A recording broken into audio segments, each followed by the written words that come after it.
Hello, lads and ladies, and welcome back. Sunday night, 21st of September. Oh, sorry, just had to do that. The 21st. We've got John Kinder. Right, okay. No one knows you're here yet. Of course he's won and he's unbearable. Hello, lads and ladies. Hope we're all right. League One live tonight, 12 games, lots of goals, lots of drama. We had a managerial casualty in week, early kickoffs. Good game week overall. Let me know if you can see and hear me. If you've got that unfortunate sound, like the stream as you join, subscribe if you haven't already. Get your comments in, get questions in, say hello as we welcome in our good pal, Jakey Tong from... where are you from, Jake? Can you let us know? I'm from Lincoln. Oh, yeah. Mate. The commentary, right, yesterday when... And the cathedral city rises again. They have a cathedral? Do they? I wish he'd mentioned that. All I've just got to say is, you imps, hey nappers. That's what I got a lovely video from Nap Dog last night. Oh, do you want to see it? Shall we put it? Do you want to put it? You play it, nappers, because you've got the full thing, haven't you? Do you know what I mean? Yeah, it's an 11-second video. Hang on a minute.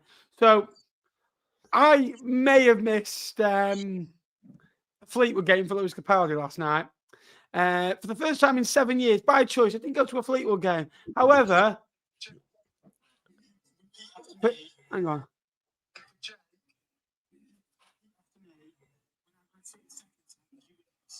On 3, on 2, on 1. There we are. So, good weekend. I didn't go to the football. I didn't have to watch yours. Feeling fantastic. I'm not going to make it all about Fleetwood because we're not in League One, but and we're a long way off League One. So, Jake, how was your weekend? Significantly better than yours, by the sound of it. Mate, I had a fantastic weekend. I didn't watch Fleetwood. It was great.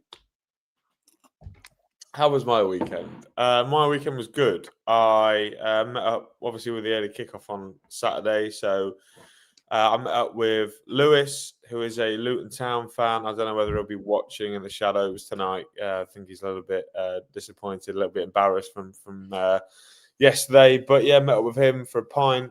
Went into the fan zone, caught up with the likes of Commons, caught up with some other Lincoln fans. And then went and enjoyed the game. It's nice that they let you in on your own, then. Hey, they see my face, mate. Do you know what? Well, no, you're not getting the joke. The chairman even shook my hand this week, and did he? You should have mentioned that.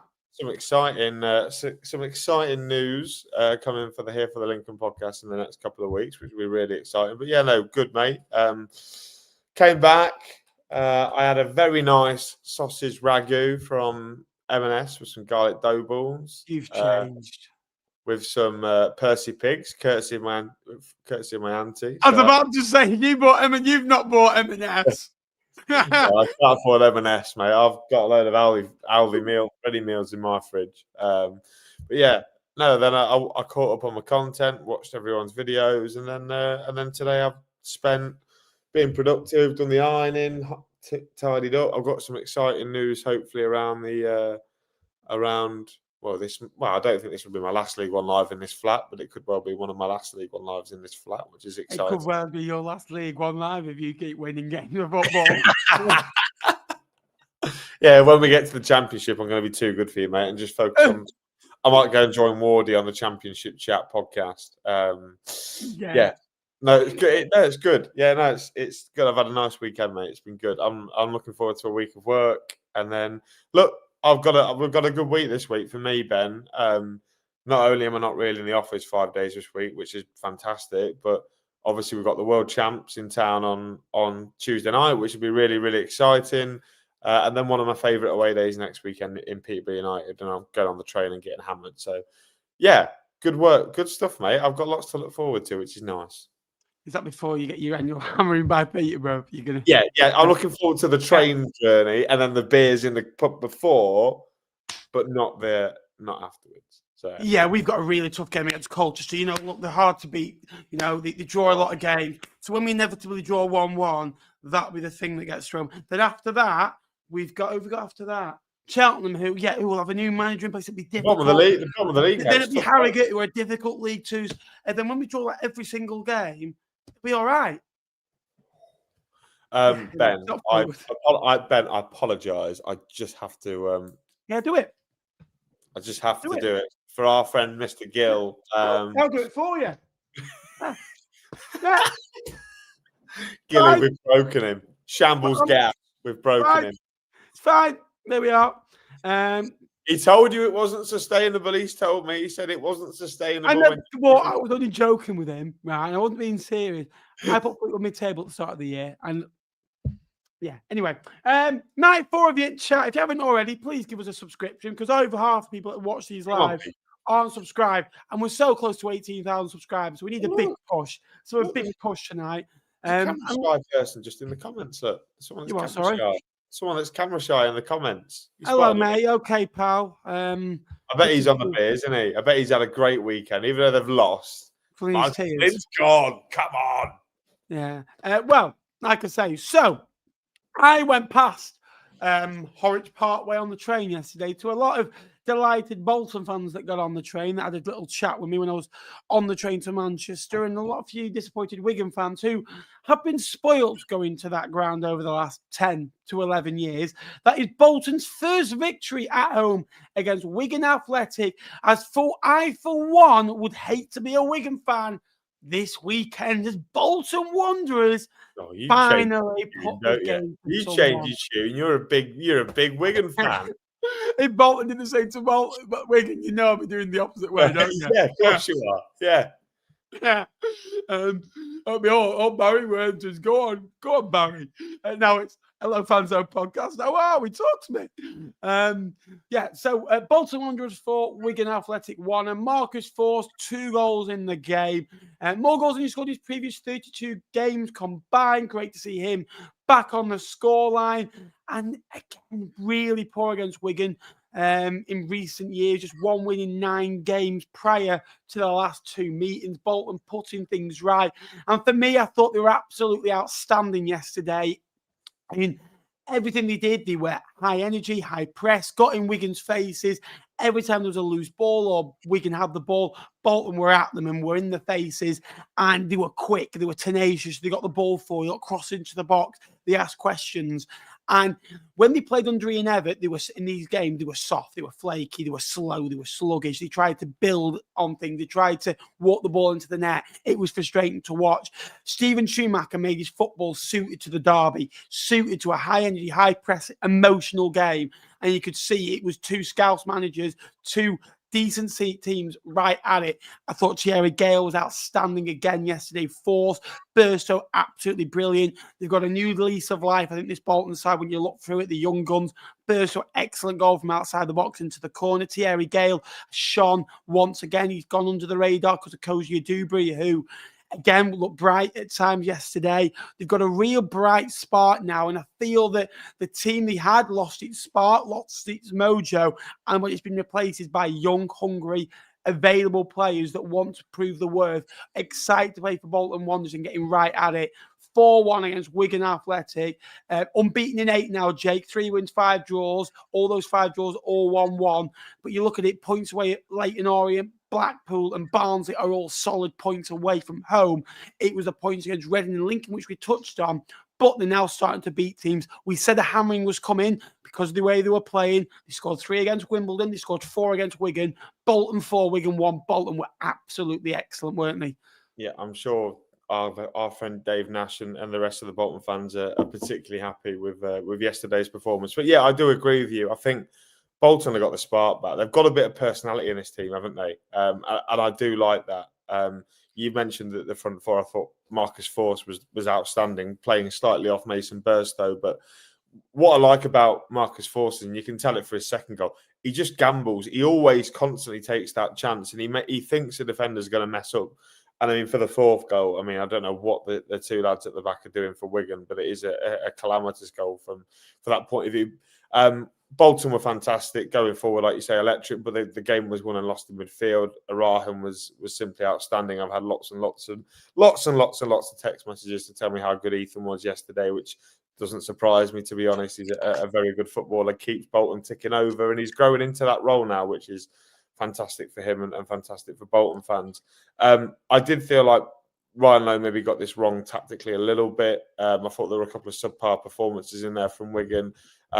They weren't the vibrant attacking force that I'd seen over the last couple of weeks, and obviously in the game against Doncaster the other day as well. I thought there were a couple of mistakes in there. Sam Tickle, who normally is a very good goalkeeper, we've seen it at this level for a long time, makes a couple of mistakes, certainly for the first goal for Thierry Gale. But yeah, full credit to Stephen Schumacher and Bolton. It was thrilling, it was entertaining. The goals were all really well taken, lots of good performances all over the park. I don't think you could name a Bolton player that didn't play like it was Derby Day. And I think that's what the Bolton fans missed, really. You know, in those last couple of days of Ian Evatt, the team lacked personality, didn't they? They just looked, I don't know if you felt this, Ben, but they just looked so coached to do the same thing over and over and over and over again. Side to side, if we can't break it down, we go backwards, play to Rico Santos, we go through.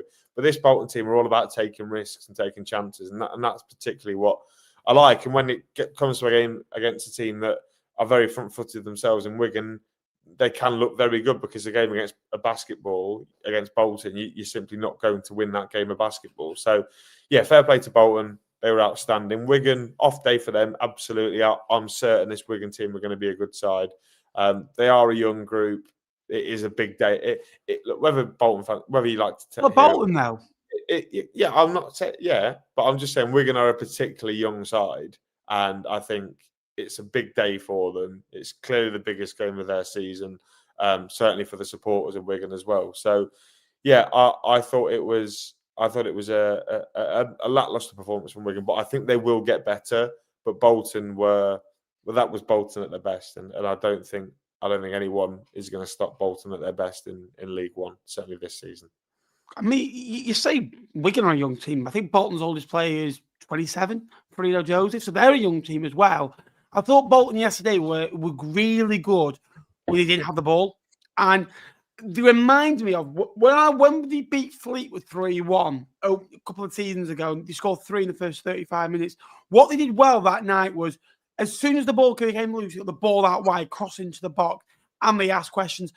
League One and League Two centre-backs absolutely cack themselves at crosses. They do. They absolutely, especially young defenders and young players in derby games, they can go anywhere.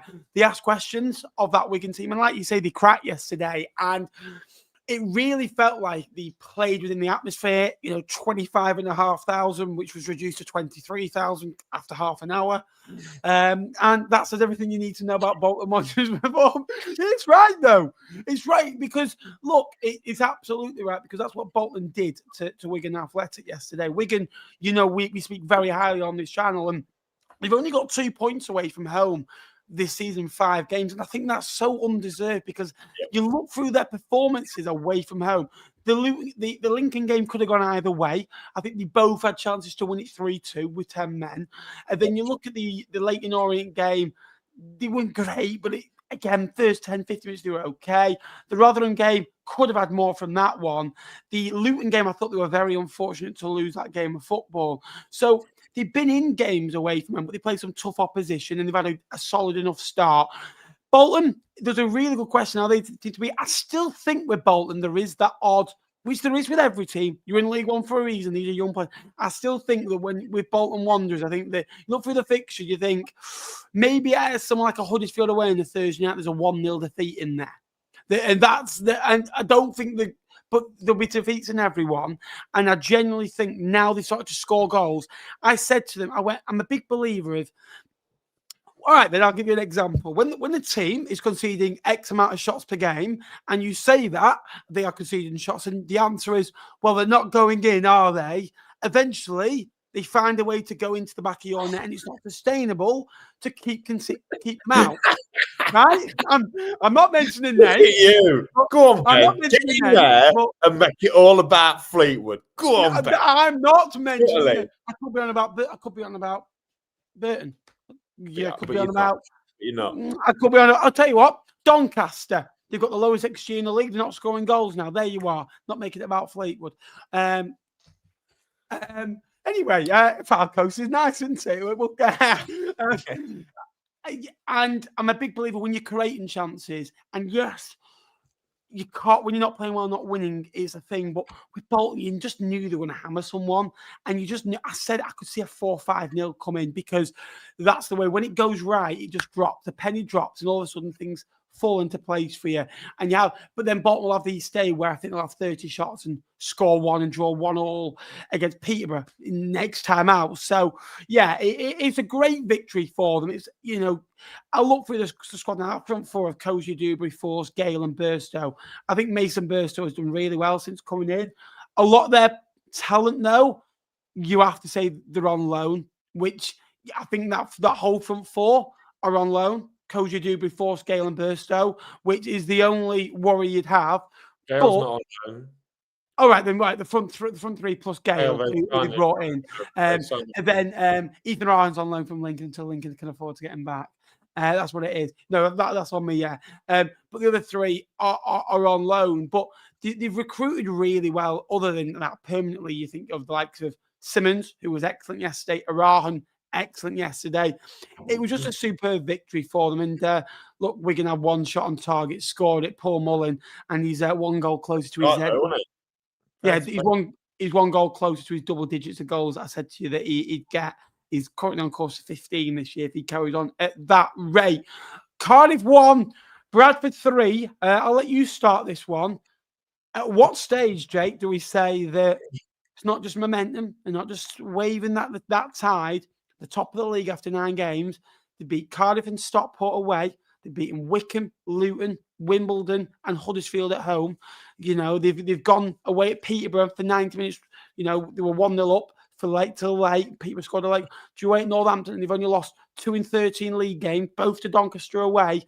At what stage do we say this lot are the real deal? Because I think we're at that stage now. Yeah, I mean, that beak of that chicken must be absolutely in agony because it's pecking a lot of people, isn't it? I thought Bradford were brilliant yesterday, and I'm sure the conversation will lean towards Cardiff at some point. But I thought they were outstanding. Out of possession, I thought they were mint. The goals they scored at the right times. Cardiff were perhaps looking to get on top in the first sort of 10, 15 minutes, but that goal from Tommy Lee, which what a goal it is, by the way. What a strike it was into the top corner, comes at the right time.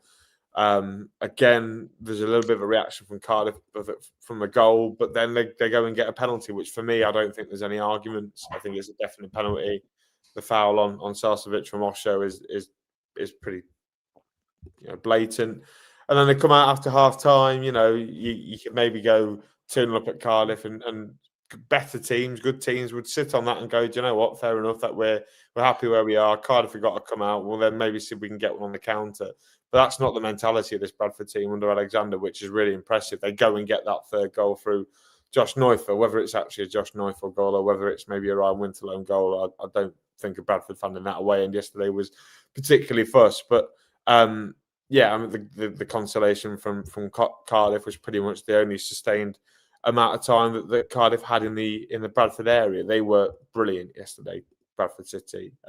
Scored at the right moments, took the chances really well. And like you say, Ben, we say it so often with Bradford. They're just one of these. But to be fair, Ben, over the time that we've covered League One in general, I think newly promoted teams have always come up and done relatively well. There's a couple that have come in and tanked. Forest Green Rovers and Carlisle, they completely tanked. But I think of, not onto the same extent, but when Cheltenham and Cambridge came up, they were both very competitive. When Stevenage come up, they were very competitive. Doncaster and Bradford this year. Exeter, very competitive. Port Vale, I think they came up and did for a year, went down year after. The first time. So, yeah, I think that's part of it, but I do think that they've got quality in this squad, massively. Because when you look at it, I watched a TikTok from Fowler earlier today. You look at that starting 11, you don't think any of those players are like top League One players, but they're just performing massively outside the above the levels. And then you've got players like Tom McIntyre, who's a League One winner, to come off the bench. You've got Nick Powell, who is technically a very good footballer, just injuries have ruined him. Brad Halliday, who was one of the best right-sided centre-backs and right wing-backs in the league in League Two last year, who's so hard done by not to get into this team. But that's the level now at Bradford, and I'm sure their supporters are loving it. But yeah, the three up front I want to give massive homage to. I thought they were all fantastic. Will Swan, Bobby Poynton, again, without the real plaudits, I thought Bobby Poynton was outstanding. And Sarcevic, a lot of people said that Sarcevic is done at this level, Ben. He's had spells at Stockport, Bolton. Every time he gets promoted, he just drops back down into League Two. But he's not finished at this level. He's got the quality, isn't it? It's just the legs a little bit where he's maybe not running games as physically as he could do, but technically and mentally, he's streets above some players in this league. So, yeah, a fantastic win for Bradford City. Ben, you mentioned statement September. Well, I don't think Bradford could have made a bigger statement. Big wins against good sides, and I think that statement of are they only good against good sides when teams go at them, I think that's gone. I think what Bradford are relishing now is not always being the big dog. I think that Bradford fans would have taken a point yesterday because that's how good Cardiff have been this year. Bradford would have taken a point yesterday, whereas in League Two, it's very often you say to a Bradford fan, if you're going to draw, they'd be peed off if they would draw. I think the types of games Bradford would take a point against are the likes of, yes, they're not as big as them, but the Doncasters, the Port Vales, the Gillinghams, aways types of games to take points from because of what they are, what they set up against, how they're doing in the league. But I think everyone that Bradford have beaten so far this year, Bradford have been the underdog for once. Bradford haven't really been rated. The issue is now is for Bradford, as they go on, that win yesterday, I think, is the win that now they have beaten Huddersfield. But that you could have, if they lost to Huddersfield, it wouldn't have been, Huddersfield, they were a good start. They still started well. Now Bradford will be favoured in those types of games when you look at it. And Bradford's games coming up, Blackpool at home next. Blackpool won, are a proper League One side now. That's no discomment because you've got good League One players and they won at the weekend. Rotherham, they fancied there to go and win. Lincoln and Barnsley. Bradford are then fancied to win most games of football, especially at home. And that's because of how good they've been. And what I liked about them yesterday is they really got at Cardiff, a bit like Bolton did to Wigan. They were so high energy, in your face, and every time they got the ball forward, it was quick. That is what I like about Bradford. I think Bradford are my favourite team to watch in the EFL. I think Fleetwood are the worst, my least favourite to watch in the EFL right now, if I'm honest with you. Bradford are definitely my favourite because I like the way they play football, and it's not long ball, it's not direct. It is back to front very quickly, and I mean that within the nicest way possible. It's not a hoof, it's right. Ball into playmaker, play forward, run forwards, two touch, bang, bang, bang, out wide, get it down the wing and side, and cross it into the box. 20 seconds back to front, they're very quick. Cardiff are a different approach, but that works for them. We'll get onto them in a minute. But I really like the way that they set up. Tommy Lee's goal for the first goal was one of the best goals I've seen this year so far. An absolute thunderbolt from the blue. And that was Cardiff's first goal in 8 games and 16 minutes of playing, of conceding from open play. Then a penalty, for me, it's a certain penalty. Sarcevic does so well. You talk about legs and mobility. He does so well to get that penalty. He sees the man coming, stops, waits for it. It's clever. Yeah, he waits for Osho to come in. He doesn't even complain. Says everything you need to know. And then Nerfel with a goal, a fantastic finish, 2-2 for him. And I really like the way that they've set up. 2 years ago, Bradford were laughing. So you go to the Vale Parade and it'd be, big bad Bradford, They think the summit. They come here with the big Bradford, arrogance. And because Bradford are a big football club, they were getting sick of being in League Two. You get bored of it when you are so much better than in fan base and in your head than you are, but you just can't do it on the pitch and you can't match it. Now they've done that. When things go against them, 2 years ago, Bradford fans would be so on their players. There'd be a negative attitude. Now if they go a goal down or a goal behind, there's just a ring of optimism, and they know they're going to go and score 2 goals. And I think substitutions this year have been spot on by Graham Alexander. At times, that is one of his questionable decisions. I've always said about him, he's one of the types that he's 2-3-0 up. He'll take attackers off and bring a couple of defenders on. He did that yesterday, to be fair, to kind of try and shore it up. But that's kind of his only thing But Bradford City top after 9 games is absolutely incredible. Scored 17 goals, got 20 points. This isn't riding the wave anymore. This is because I think we've seen Doncaster have lost that in the last 2 games. It's just slowly. You look at Doncaster's metrics, which we'll come to. They're not great reading. Where you look at Bradford's and you think they're actually matching what we think they should get here. And yeah, if you said about their start, you could write an argument for Bradford City maybe having 1 win on the board, 2 wins at the start of the year. If you think that, and I just think they've recruited very smartly for this league and they know exactly what they are. For Cardiff, I don't think they were bad yesterday. I just think that they came up against Bradford City that were perfect to play against Cardiff's way of playing. Cardiff obviously want to dominate the ball and they're very good at that, look very comfortable. But that's 2 games on the spin now where I've seen Styles be very aggressive against Cardiff and get joy. I thought Cardiff got a point last week. I don't think they deserved a point last week, but the good sides find a way.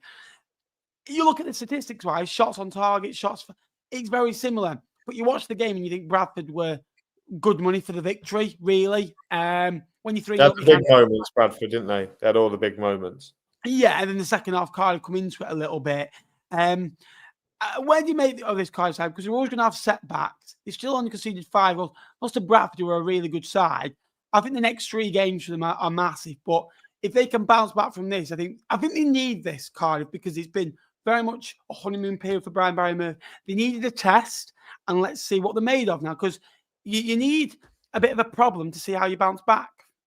Yeah, I completely agree. I have to say, we sort of said this a little bit about Doncaster, but ironically, they then followed up a lesson with an even worse performance yesterday. But yeah, I do agree. They did need a little bit of a setback because, Cardiff fans are very quick to jump on your back when you're not giving them the praise that they deserve. Yeah. Me and you have found that out. But I agree. I think sometimes, we said this about Donny a week ago, sometimes getting beat and getting battered is a good thing. You learn the lessons the hard way. But for the long term, I think it now gives Cardiff a potential to look at a game plan for when they are under the cosh a little bit and how they can, because I can imagine when Cardiff come into this league, they thought, we're going to walk everyone, have way more possession, we're going to dominate pretty much every game of football that we're in. They maybe weren't expecting teams to give them no respect and completely come up and get up in their grill and have a real go at them. So I think it gives them an opportunity to learn from that. And look, hopefully for Brian Barry Murphy, it's something that he can take on board because he's a good coach at the technical stuff. We know they're good playing through the thirds, but when things get ugly, and to be fair, Ben, when you look at every single team that have won League One in the last 5 years, as good as they've been to watch on the eye, you've got to be thugs, you've got to be nasty, it's part of the game, you've got to be able to do it. So, and maybe coming up against a Bradford team that are so good at that, it might well just give them a nudge and say, look, you need to be a little bit more physical, a little bit harder to come by. If I was playing Cardiff now, I wouldn't want to play them on Saturday. That's just, I think they're going to be a wounded animal. I think they'll bounce back and they'll be absolutely fine. We'll see how they go, but I think they need to maybe get the elbows out and start being a bit rougher.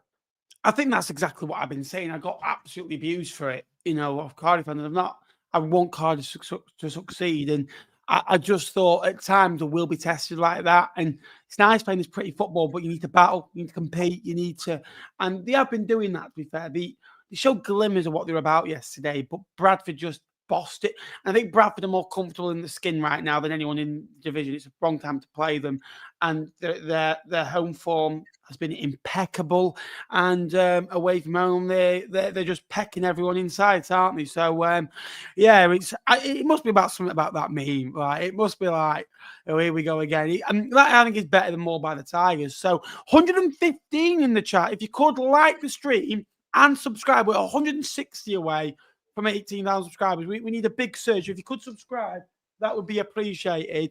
Jakey boy, Luton at home. We had a little chat, didn't we? We had a little chat about on Friday afternoon, and I said to you, "What are you thinking?" You were very optimistic. You went to a fans forum the other day. 3-1 victory, top of the league at one point. Now, for me, I don't know if you agree with me. The league isn't won or lost in September. No, But it's all good. it certainly won at 10-3 on the 20th of September, and it must end then. Yeah, if you top of the league at that point, you might as well pack up and go home. We've got the league wrapped up. Do you know what I mean? Nine games, Jake. Play some good stuff. And probably you're thinking, not how about you've overachieved. Like, I think last year, what were you 26 points from 13 last year? Yeah, we were 2 points game until nearly game 15, yeah. So I think last year, it almost felt like the results were cracking over papers a little bit. A bit like Papering over cracks, not cracking over papers. Shut up. Cracking over papers. It doesn't matter. Yeah. Anyway, I make words don't make me, right? Yeah, cool. I feel now you're in such a better place. And that victory yesterday, Luton are a better squad on paper than you. At the moment, Lincoln are a better squad on grass. But I think Lincoln are so more sure of what they are, who they are, their identity, the way they want to play, and they know what they want from the side. I think Luton at the minute are a little bit like, I don't think they understand the way they want to play yet, and I don't think they've implemented it yet. I think that they need something of they just need time, basically, and that's what Lincoln have had. Yeah, I agree. I agree. I think that's going to be a real strength for us going over the next couple of months or so. I think Michael over his first full season was trying to find an identity that worked, and when he stumbled across it in February, March time, we were one of the better teams in the league, and I think he's gone with that from the start. And to be fair, Ben, I mean, you look at the. I know you're going to put the house proud thing on or whatever. No, I'm not. No, I'm not laughing at that. I hope you're not loading that one up, but. No, I promise you, I'm not. Mate, can I just say, go on. I'm more house proud than Lincoln than him. When we spoke before, he kept bringing it back to Fleetwood. What did I keep doing? Bringing it back to Lincoln. When me and him talk, it's me egging him on about Lincoln, not the other way around anymore. It's I think when you look at the start as well, we played some pretty good teams. I mean, we've played two of the newly the relegated sides. We've played Wigan, we've played Bolton. We've been away from home against Northampton, where teams have still, teams like Blackpool have stepped up again. So it's not been an easy start, but I think we're well stocked now. I think in terms of squad depth, I think it's the best we've ever had. Like the options off the bench yesterday, you've got Frankie Coronquo came on and made an impact. I think you also got Justin Abitquo, who's made a really good start to life in a Lincoln shirt. His goal was so well taken yesterday. But I think the renaissance of players like McGrandles and players like Ben House, and maybe even to an extent Adam Jackson, who Freddie Draper, to some fans who maybe would have written off, guilty a little bit about Ben House and McGrandles, certainly last season. Draper's got them treacle out his boots, to be fair to him. But what I think it is, I think it's just a leadership group that of just really helping this young group develop. The four lads that are in there: James Collins, great player; Tendai Doriqua, no words for Tendai. Genuinely no words. He's outstanding. Adam Reach and Sonny Bradley have both stepped into that this season. So, yeah, look, I'm very happy. It was a good win. I thought we battered them. I mean, we've already had a chat, haven't we? We battered them first 25 minutes. They were that flustered. It should have been more than 1-0. That we got into that little mini break. We hit the bar. Keeley made a great save. I thought we were brilliant. They had to have Josh Keeley go down and time waste to try and get themselves a little bit of a tactical mini break.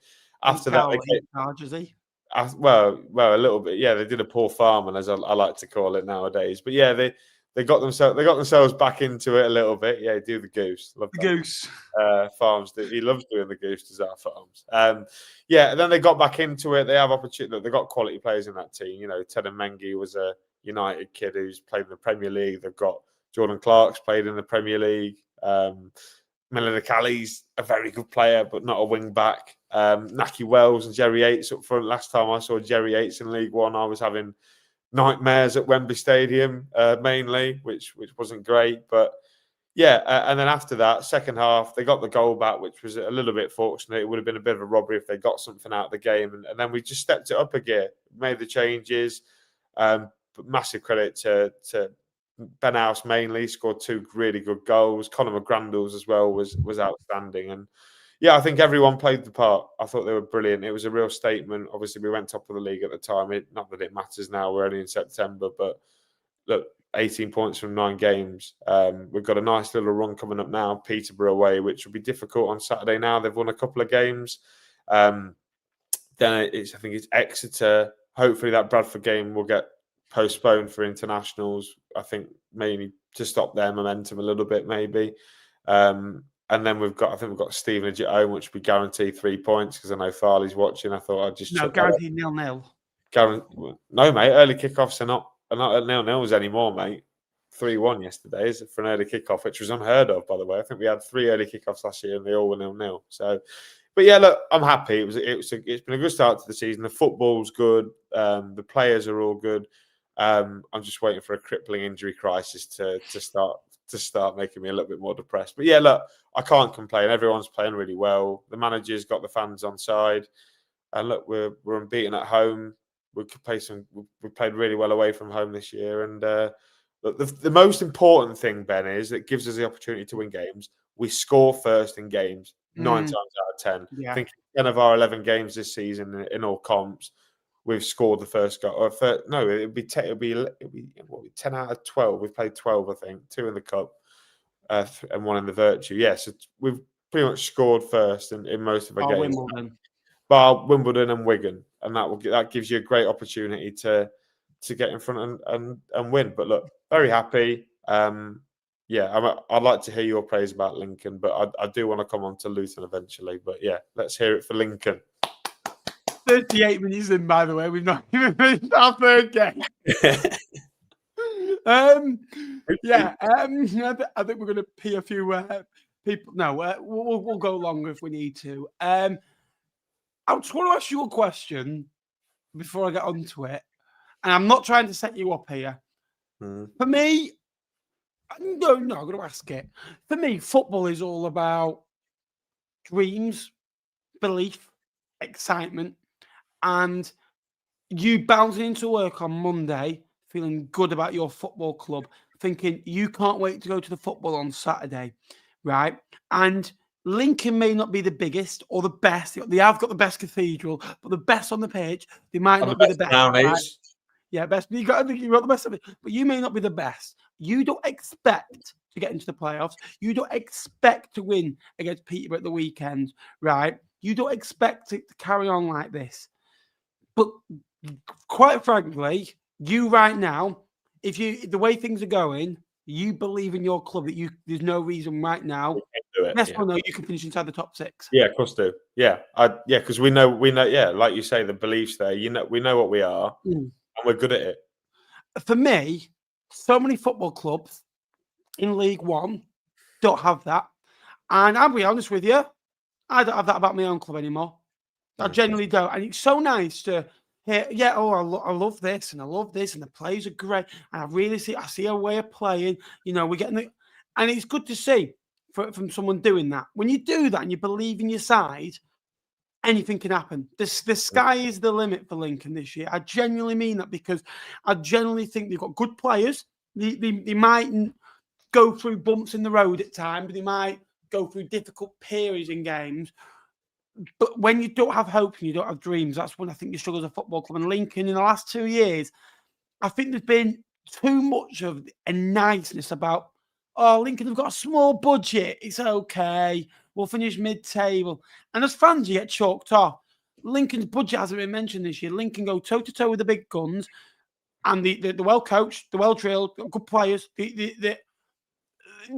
The budget might be 17th, but I tell you that now, the squad's a lot better than that. And they do excellently well to put a squad out and recruit the way they do. I think they've got the best recruitment in the division for what they do. The turnover on the budget they do is outstanding.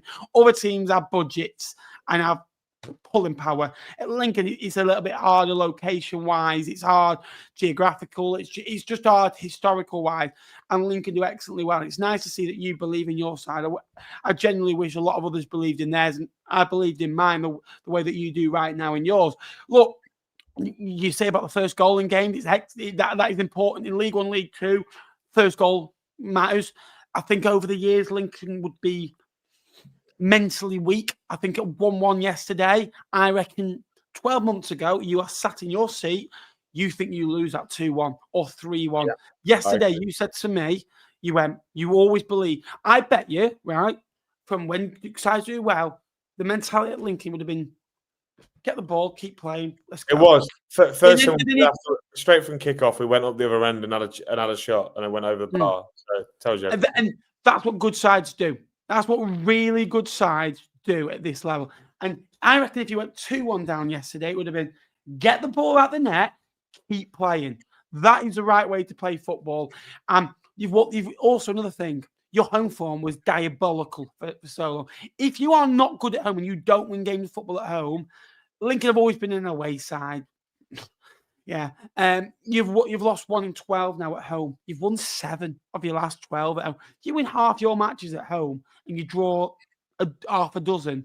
You win, I don't know. Say if you win 12 home games at your 23 and you draw 5 or 6, right? You're picking up a minimum of 41 to 42 points at home, which is massive for a club. Then you're thinking Lincoln only need 30 points away from home.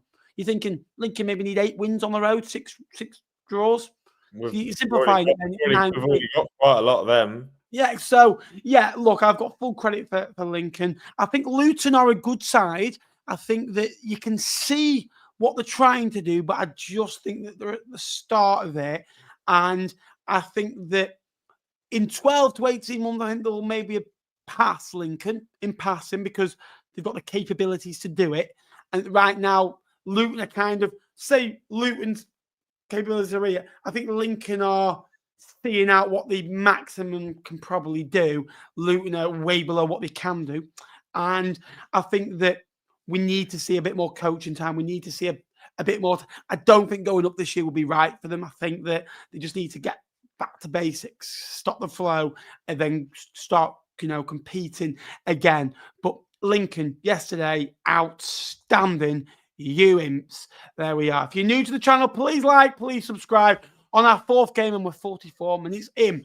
Port Vale 2, Mansfield 1. Port Vale had lost each of their last 3 home games before this, but stopped the rot with a 2-1 victory. Devante Cole, the main man again, opening the scoring before a Reece Oates screamer just before time, before Ronnie Curtis won a penalty and scored the penalty, 95. That type of game, Vale would have drawn or lost 2-3 weeks ago. Devante Cole, pivotal, got the first goal. He's making so many good runs in behind. He's on the last line of the shoulder, causing them problems, winning knock-ons. He won the knock-on to get the Mansfield lads sent off.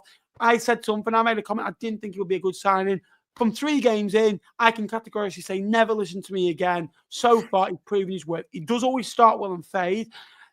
From history, let's hope that doesn't continue. But he's been outstanding, the missing link in Port Vale's kind of thingy. Because they had a good squad. They were playing well, just weren't getting the results. Granted, the last 2 games haven't been amazing, and they've got 6 points from it. It's mad how things can turn. Mansfield, however, just 2 wins in the last 16 away from home, and conceded multiple goals in 11 of those. But for Vale, great victory. For a side that you think that they'll be bunched with, Mansfield, who have gone for a bit of a bump in the road right now. But for Vale, outstanding that they got back-to-back because Exeter and Mansfield, all of a sudden things look rosier in Burslem. Yeah, I thought Port Vale were very good yesterday. The partnership, like you say, between Rory Payton and Devante Cole has really unlocked this Port Vale team, and they're now scoring goals, and it takes the burden a little bit off Ronan Curtis to be that massive creator and things like that. But I did think yesterday they were helped a little bit. In that case, the referee, look, I'm not denying it's a definite penalty, and I think it's a definite red. It's very stupid by Sweeney. It's very stupid by Ryan Sweeney. He's dragged him down. He's last man. I don't think he's got any complaints whatsoever. Poor defending. He argues that Blake Tracy's there to cover. I think Payton's going to get through on goal before anything else. But yeah, I thought Port Vale were excellent. It's a great goal to equalise, though, from Mansfield, isn't it? Reece Oates. It's a lovely curling shot into the top corner. I don't think he'll hit many better than that. Was he at Morecambe? He might. Well, I feel like Reece Oates. Let me just check. I think he was at Morecambe on the Bentley. I want to say it was Hartlepool, Reece Oates. He's definitely at Morecambe on the Bentley, I think. so Riso, it's Barnsley, He Games, was. Stockport, Grimsby, He was Chester, at Hartlepool as well. Gateshead, Morecambe, and then he signed for Mansfield. I thought it was a good performance from them. Definite penalty in the last minute from a referee. Will Evans is really poor decision making from Will Evans, just to chuck both hands in the back of Ronan Curtis. And look what a difference 6 points makes for Port Vale. They're now looking up the league table, like you say, Ben. They've got a couple of games coming up now, some tricky ones, but they're out the bottom four of the table. Obviously they'll have the game against Arsenal to look forward to in midweek, but Barnsley, and then they've got Northampton, Wimbledon, Wigan as games next month to maybe look to get some points from. So yeah, good game from Port Vale. I thought they were brilliant. Mansfield, they were. I don't know. The red card doesn't help, does it? We see with several teams this year, red cards don't help them. And there's been a lot of red cards this year, hasn't there, so far? When you look through it, yeah, quite a lot. Yeah, most of them from us, to be honest. Yeah. Or involving your side. Great win for Vale. Good to see them bouncing. The atmosphere at Vale Park yesterday, they've been close, and I often feel like when you get close, something eventually will just twaddle into gear and you'll get something. For me, it's a certain penalty on Curtis. There's a lot of people complaining about. There's a clear push. I watched it twice. I watched it in real time and I watched it back. There's a clear touch, and Curtis makes a meal of it, but it's a pen. And I think when you talk about, we're coming on to Stevenage, big goal, really big club. Ronan Curtis scored some mega late goals. There was a game on Sky on a Thursday night. I think it was against Notts County. I think it might have been Notts County at home, and they won 1-0. I think Ronan Curtis scored like the 85th minute or the 90th minute. It was like a ball across and it was a header in. I remember watching that. And Ronan Curtis is a big game player. And I talk a lot about him in League Two, about Craig McGilvray at Portsmouth. I thought he was the best goalkeeper in the league for 2 years. Ronan Curtis was one of the best players in League One. And look at Portugal that they had, by the way. It was a mega team when you think about it. Ronan Curtis was excellent and lost his way a little bit, but he's still a good player. And I was surprised Vale got him geographically as well, but good win for Vale. 108 of you in, 157 away from 18k. So give us a subscription, give us a like. Everything helps. If you want to become a member we're closing on 50 members. So there's 50 membership videos up now, and there's another 3 to go up this week. So lots of extra bonus content on there as well. £1.99 for 3 to 5 extra videos a month if you fancy it. Stevenage 2, Exeter 1. Oh, God, the unbearable lad from the Borough podcast is watching right now and clipping this up as we speak. Hello, yeah, go on the boys, love him to bits. Can I just say, I've got some text messages. I don't know if you'll be able to see these, but these are from Mr. Farley. It's the wrong way around for you guys, but you can see they're all in caps. We are second place. Say we are second place. Go on, you Borough, is what he said. Great victory for them. They don't have to do it the hard way. 22 victories now for Alex Ravel. He's just shone. And last year they won games. They got often enough points, but they were flat. Like Sean Maloney's Wigan. It was like, it reminded me of when we had Scott Brown. It was like they were winning, but what cost? And it was a big season for Alex Ravel, to be fair to him, because he had to prove his worth, and he's done that. He's won the most games in League One, 19 less games than Graham Wesley had at this level. Harvey White, outstanding as well, another goal. 7 goals now for the football club in 78 games, and the most points at this stage in a League One season, in our best ever League One, in our biggest ever League One season.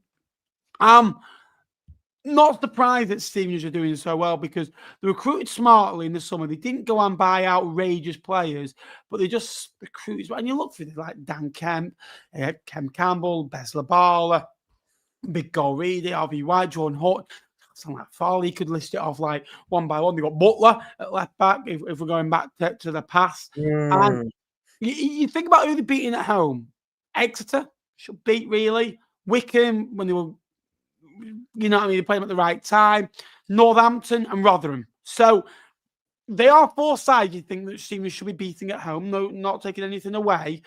but they've gone and done it away at Vale, who you think they should be beating, and they've beaten sides that you think, but but thinking and should are two totally different things.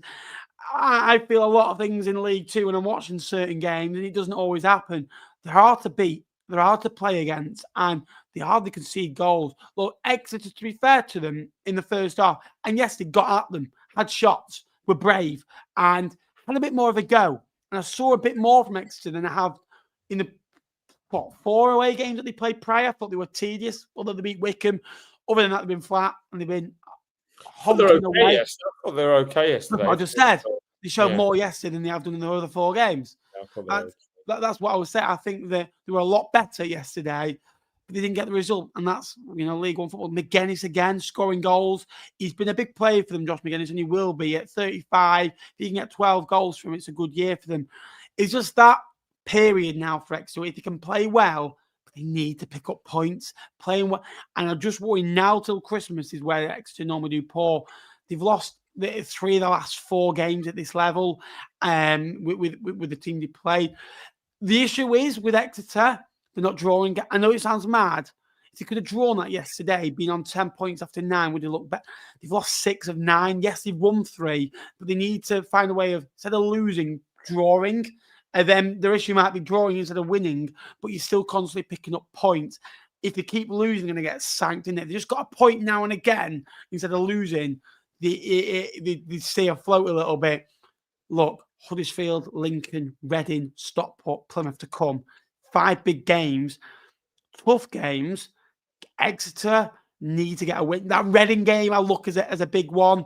If they can try and nick something against Plymouth in the derby, try and go to Lincoln and unsettle them. But they're all tough games when you're Exeter, aren't they?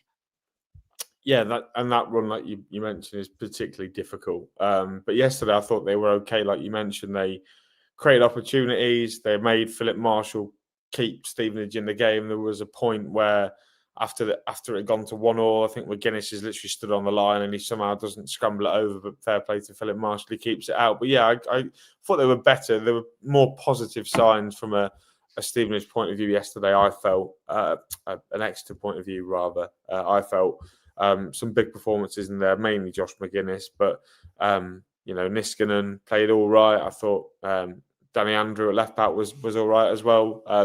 But you go into a place like Stevenage, who ever since they've come into League One, Ben, from what I can recollect, have been so strong at the Lamex. They've been not flawless, but they've had a couple of off nights. I seem to think Cambridge a couple of years ago, Bristol Rovers have beaten them there, but pretty much they are strong at the Lamex, and they've got good characteristics around them. They've got good players in that team that are experienced pros. You're talking Dan Butler, Carl Piagiani, Charlie Good, and Luther James Wilden, all experienced, and that's just in the back. Lost 14 of 50 at this level, by the way, which is 30, not bad.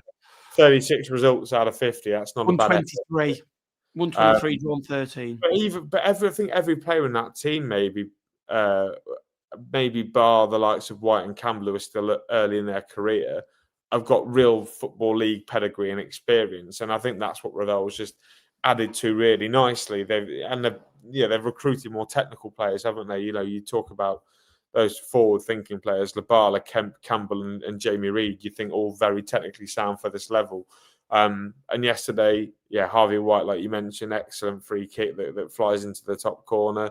And then the second goal from Jordan Roberts. He doesn't start the game. He doesn't sulk. He doesn't wonk around the pitch, pretending that he's not very happy. What he does is he gets on the end. He buffs along and gets on the end of a cross that comes in and makes sure he gets 3 points for Stevenage. But the lads are coming off the bench are impacting it. Phoenix Patterson is changing things from that left hand side. Ghassan Ahadme, is also changing the profile of the attack as well. So, a good win for Stevenage. I'm sure Farley and co are very happy. Up to second now in the league.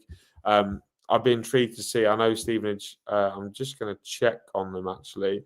Have a look at their fixtures that they've got coming up over the next couple of weeks. I'm sure you've got it written down somewhere. Obviously, you go to Orient at the weekend, but then Luton, Peterborough, Lincoln, Bradford, all next month. Reading, Bolton, Doncaster, Wigan. It's a tough couple of months for Stevenage. We're going to really find out what they're made of. But yeah, great win for them yesterday. Great win for Wycombe as well, who won by 2-0. Managerial change in the week. I did a video on that. Link, you can find it on my channel. They must be pretty skint, Wycombe, when you think about it, because look, they had to go and get an MD, so the tracksuits match the same, so they weren't forking out for a new trackie. Mike Dodd's out. Michael Duff in. Michael Duff did okay for Peterborough last year at Huddersfield. The football wasn't always great, but they were frustrating to watch. I think one of the last victories in charge of Huddersfield was away at Adams Park in January/February last year, when they went on that 16-game unbeaten run where they won 10, drew 6. Picked up 36 points. They won 1-0. Herbie Kane scored. Yeah. It was on Tuesday night, wasn't it? I remember that. I think it was in January. Found his way out, but his promotion winner, title winner in League Two with Cheltenham, playoff finals for Barnsley. I think that he's the type of manager that needs to be at a club that are expected to do it, that have facilities to do it, but aren't known as they have to do it. Barnsley, Cheltenham, Wycombe, where he's expected to play a certain way. Swansea and Huddersfield didn't suit. What was your opinion on the appointment, Jake? I liked it. I have to say, I liked it. I think it's probably one of the best appointments they could have made. Michael Duff is a known entity at this level. Mike Dodds wasn't. I think what they needed was an actual number one, someone with proper experience as being a number one. Poor Mike Dodds. We say it about Matt Hamshaw all the time, and I said this to Gab on Friday.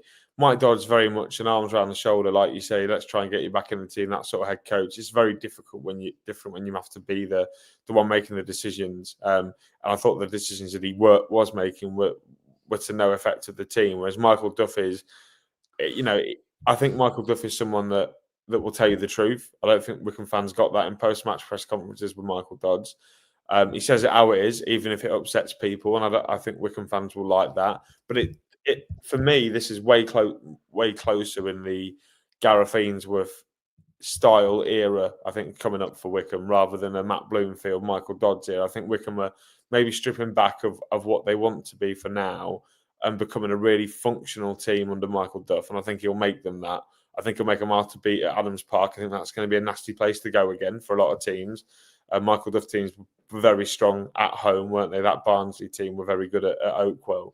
And that Huddersfield team were quite good at the John Smiths last season as well. So, yeah, I think it's a top appointment. I think it's the best one Wycombe could have made. It's a significant upgrade.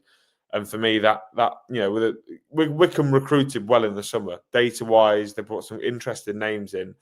I think Michael Duff is a player that can get those players playing a certain way. And I think Wycombe are going to be a problem in League One again. Whether they're pushing for the top 6, I think they could do. I think there's every possibility. We're still early enough in the season for them to make a run. But I think it's an unbelievable appointment. I think it's the best one they probably could have made. Yeah, agree. They had 20 shots yesterday. Northampton, 1 shot on target. They weren't great. Harvey with a nice goal. George Abbott, outstanding again. Luke Leahy with 2 assists. George Abbott, when you see what he can do at this level, you'll see a great player. I genuinely believe that. And they're now unbeaten in their last 5 games against Northampton, winning 4, conceding just 1 goal in those games combined. Not being disrespectful to Northampton, because they have improved and they've been a lot better. But I think as a first game basis, I think Northampton at home's a nice shoe-in. That wasn't even a pun either, to be fair. That was all right, wasn't it? That wasn't even. Northampton won the last 3 games and they've been really solid, hard to break down. I think yesterday was maybe a game too far for them, but Wycombe looked a lot more high energy, looked up for it. And I don't think this was a bad team. They're in games, and I just think like they were really bored. I just felt that they just dross a little bit on the Dodds, and now they've got a coach that can actually coach them and function them to this level. I feel like it's a match made in heaven. I really think this is a good appointment from the chair boys. Doncaster won Wimbledon 2, Jake, for the second time this season. Wimbledon have won back-to-back games. They've won 5, they've lost 4. Johnny Jackson said he absolutely loves watching his side play. For a manager saying that, he must be absolutely delighted. Considering this was Doncaster's first home defeat in 12, having won 7 and drawn 4 previously. Great win for the Dons away. They've come up to the level, got 15 points, been hard to break down, and pretty much But the Bolton game, they could have another 3 points on the board with the losses turned into draws. They've been in 8 of the 9 games. Good start to League One. Yeah, they were good yesterday as well, AFC Wimbledon, I thought. They took the chances when they came. Matty Stevens, a real terrier up front, eventually getting an assist for Miles Hippolyte, who tucked it away nicely. But I thought they were good. They made the most of what they had. They're pragmatic. They're difficult. It was the perfect away performance from an AFC Wimbledon point of view. Suck up the pressure and hit them. And I thought they were deserving of it. Lototala making a couple of errors throughout the course of the 90 minutes. But I think Lototala is just a cinema goalkeeper. I think that's just what he adds to his game, while he can pull out the camera flashy saves. Sorry, Ben Gill. Had to be done. He also has a mistake in him, which is costing Doncaster Rovers at the moment, because it cost them away at Wigan, and he's cost them again a little bit in this game. Another goal for Owen Bailey, though, from a cross from Luke Molyneux, which was a decent header, and he's proven to be a real reliable source of goals. But yeah, I thought Wimbledon were good and full value for the 3 points. A fantastic away performance, and like you say, Ben, they've sort of 15 points from 8 games. They're nearly at 2 points a game, and everyone had them to go down. So they're clearly making life, they're making life look easy at League One level. But a good start to the season for them. You need it, don't you? When you come up to a level, you need to use the momentum a little bit. You need to get off a good start. Yeah, He's like, you just need to kick me up, because you're going to go through a period in the season where things are not so good, where you lose your spark a little bit. You go through a period where you're just kind of gravitating. You're not really, you plateau a little bit, don't you? And if you have that cushion, Mansfield had it last year. Without it, they'd have got relegated ultimately. Doncaster 2 defeats on the spin. Lowest XG in the league. Shots on target. Shots on target per game is low. The expected goals is low. Yesterday they looked really flat. Owen Bailey scored again. Just wonder there was pretty much everything that they were doing was going in. And don't get me wrong, they're a good side, good players. But I remember Barnsley too last year. They started really well. But everything that they pretty much hit went in, and everything was just kind of going the way. I just feel these last 2 games may just be a little bit of a different. Yeah, it is, and they do have. You're right, Ben. They do have quality in that team and in that forward line. They are clinical. When your top scorer is your centre midfielder turn right back, it's pretty concerning. I mean, Billy Sharp, Luke Molyneux's creating, but maybe not at the same sort of level as he did last season. Jordan Gibson is very in and out of games at this level as well. But yeah, I think they needed to recruit a better centre forward, I think, than what they ended up going for. I mean, Brandon Hanlon's decent at this level, scored a number of goals, but Billy Sharp's getting old. Brandon Hanlon isn't a spring chicken himself, and they just need to be a little bit more. I think Donny are going to be a team when they get chances, they're going to take them. But I think they have to work hard for their chances, because the standard's just gone up a little bit. So, yeah, Grant McCann will be gutted to lose back-to-back games, no doubt about it. And I'm sure he'll be working tirelessly to find a way to get them back on the winning trail. But yeah, I agree. They have been slightly fortunate in some of the goals they have scored so far. Yeah, I agree with you. Billy Sharp will always have a goal in him, but I think Doncaster will be fine. I just think, if they finish 14th, it's a good year for them. They've had a good start. And I just said that. I said that in my video, and a Doncaster fan called me out saying they're a top 6 side, if not a top 2. And I was like, okay, you can have your opinion, I can have mine, but I don't agree with yours. You don't agree with mine, but I think you're a middle-of-the-road League One side, which I think will be a good year for you. Blackpool 1, Barnsley 0. Jordan Brown's 98-minute winner for Blackpool that secure promote. No, I'm joking. Against 5th place Barnsley is the latest goal recorded in the 25-26 league campaign to date. And it's the latest winning goal in the EFL as Bloomfield Road goes into wraps. And just what the Blackpool faithful needed. They needed to pick me up. They needed a result to get them off the canvas and get them going again. They won 5-0 in midweek against Barrow. I actually watched parts of that. It looked okay. There's a lot of attackers out, put it that way. They went for. They had Bloxham, they had Fletcher, they had CJ Hamilton, they had Banks out. They had them all out pretty much. Blackpool have won 6 of the last 7 now against Barnsley. And Blackpool, the only issue is, again, 20 shots on goal. Only that's the lowest in the division. Donny at 21 playing a game more. Blackpool just need to kind of keep going with this. Need to kind of pick up 3-4 wins in a row, and you feel like they'll get going. You just feel there's a slip up in them a little bit. They were better defensively yesterday, only conceded 1 shot on target.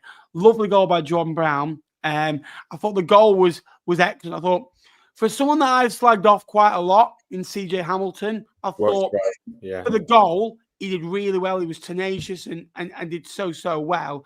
And again, it was the way that Blackpool worked it. Casey, does so well to hold it up and give it into Jordan Brown, who shoots on the edge of the box. For me, I still think Blackpool will be better suited going to Honeyman, Morgan, and Brown in midfield, and a front three. I think that the minute they're trying to get everyone in the side of a front two of Ennison Fletcher, big man, little man, typical Bruce, old school a little bit, but a lot better. Clean sheet. It's the first clean sheet, Jake, since April 1st. Who do you think it was against? What League One side was it against? Bradford keeping the clean sheet. Not Bradford, Blackpool. They won 3-0 on a Tuesday night. They won on a Tuesday night. Against at the time a really good League One side. They won yesterday. I'll give you that. Well, that narrows it down. Hold on a minute. Give you a clue. Hold on a minute.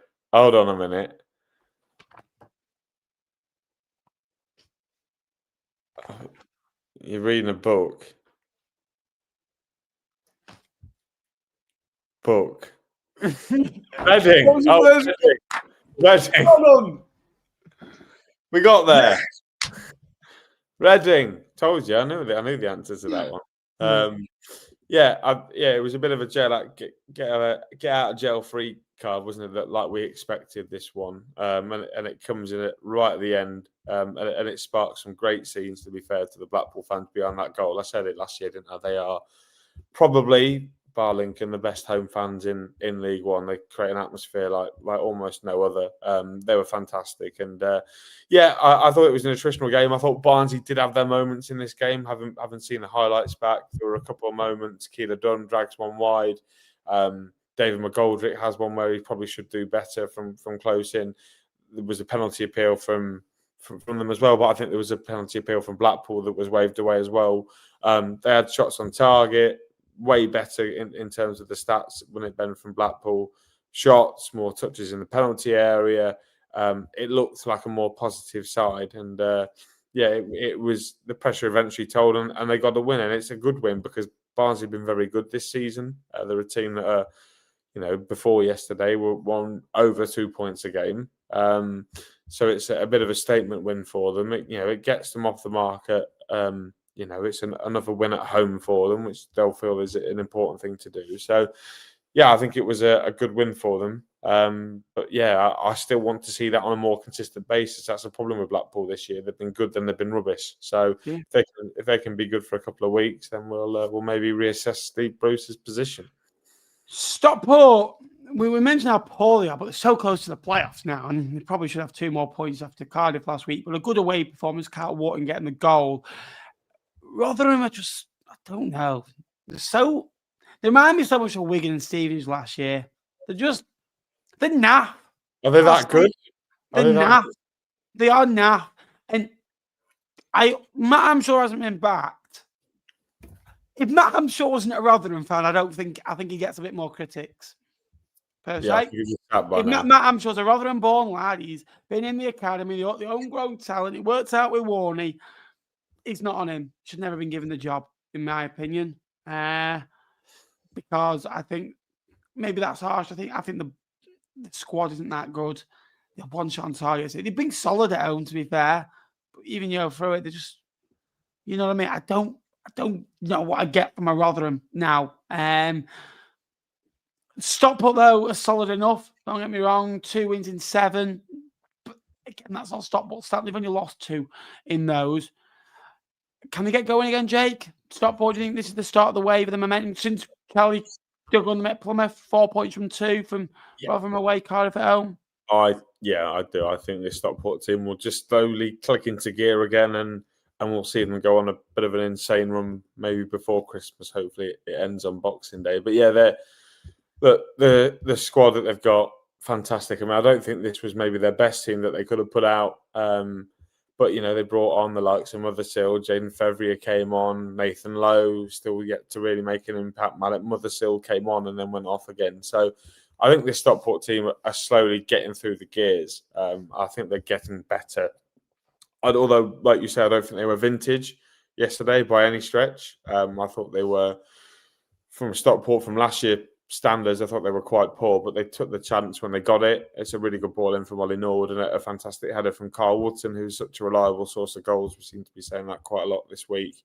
I really like the two off him at the moment in Anderson and Diamond. I think that's really working, whether that's Anderson or whether that's Fevrier. I think it's a real handful for defences. Rotherham, like you say, very tepid, didn't create a huge amount. Like you say, Matt Henshaw gets a real lot because he's a Rotherham fan and he's a Rotherham boy, like you say. And I think the fans, it was a bit like when Man United had Ole Gunnar Solskjaer wanted. They held on to him maybe for a little bit too long because he was a legend. So, yeah, I think Stockport are back. To have, to be as poor as Stockport have been, for them to be, 1 point outside the playoffs, 4 points outside the top six, the top two, sorry. I think the Stockport team will motor into gear anytime. Yeah, I agree. They were okay, yesterday, but Rotherham, I'm probably a bit harsh on them. But you look at who they've beaten. They've beaten Port Vale and Exeter. I'm not being harsh on those two sides, but Port Vale and who promoted and Exeter are resourceful. And I hate saying team, but that is it. That is it. And they've drawn it home to Wigan. They've lost the other games. It's so poor. It really is poor from a Rotherham POV. And again, when you watch them away at Stevenage, they never shot on goal. When you're looking at away at Cardiff, they got battered 3-0. They had one shot on target. At home, they're a bit better. Wimbledon last week, they got bullied and 2 shots on goal. They've lost 5 of the last 7. Yes, they won the opening day, but they just look. He got the job because it was right, lads. He won his first 3 games as caretaker manager. And look, they were good against Northampton, Blackpool and Rotherham. But then after that, they nosedived when they gave him the job permanently. He won what? 1 in 5 after that, the back end of last year. And this is not a dig on Matt Hanshaw because he's probably a nice guy. He's a young coach, isn't he? I think he's only 43, Matt Hanshaw, isn't he? Which surprised me when I found that out. They're just so tame. And you look for the squad. It is the bottom of the league squad. If that squad went down at 11, I wouldn't be surprised. You know what I mean? That they made gambles last year, and there's a lack of experience, really, for me, Ben. It is, and it's very.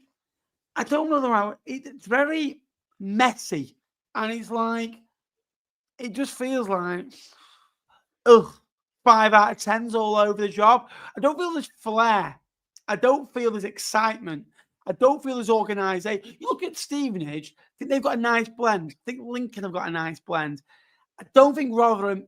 I think Lincoln have got the smoothie maker. They've got the oranges, they've got the strawberries, and they've got the juice. I think Rotherham haven't got a smoothie maker. Got the juice.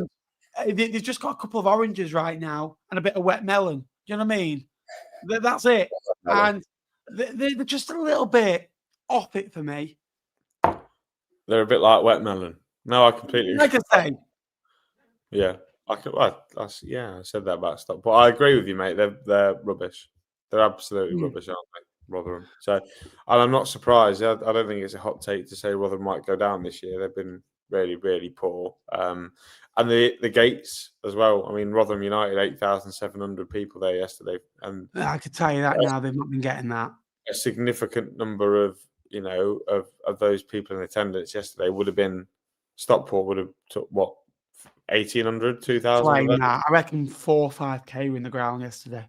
Yeah, home fans. Yeah, so it's a bit of a travesty for Rotherham the dive in which they have taken. Right, Ben, where are we going next? Give your opinion down below. Let me know your thoughts. Plymouth 0, Peterborough 1 in a game that could have gone either way, Jake. It was a bit mental. It was a bit end to end, and it was very eventful. Again, Ashby Hammond with a penalty kick save. It's a really good save from the penalty. But Plymouth again were wide open, conceding chance after chance, and Plymouth had 20 shots themselves. Don't get me wrong, and both sides were vintage. Both sides went at each other. It was a proper game of League One footy, and both sides just kind of went at each other, and it was all gun so. And Peterborough won 1-0. They found a way to get back-to-back victories for the first time since March. 2 good victories that all of a sudden it turns a tide. They're still in the bottom 4, but all of a sudden things look rosier now and slowly kicking into gear.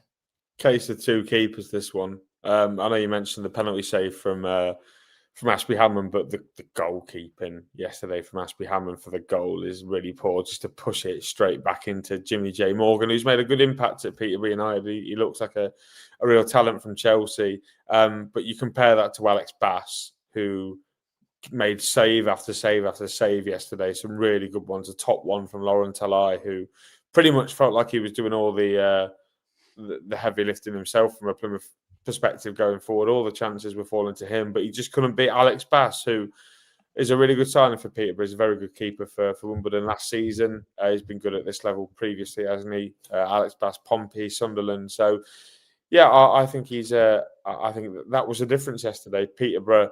They took the chance when it came, and they had a goalkeeper to keep them out the other end. Back-to-back wins, like you say now, which concerns me going into Saturday because Peterborough will have the tails up. But I think they've got some good players, some good young players that are going to get better throughout the course of the season. George Nevitt, who I've been on about for a couple of weeks now, another good game for him. So, yeah, Plymouth Argyle, same old story. Can't put the ball in the onion bag. Laurent Talai, the big money signing. He's trying, bless him, but he can't do it on his own. Yeah, I think he's not for his want of trying, and he looks lively, to be fair to him. Both these sides are considered the highest expected goals in the division. Plymouth 14.8, Posh 13.4. Back-to-back wins for Posh is huge for them.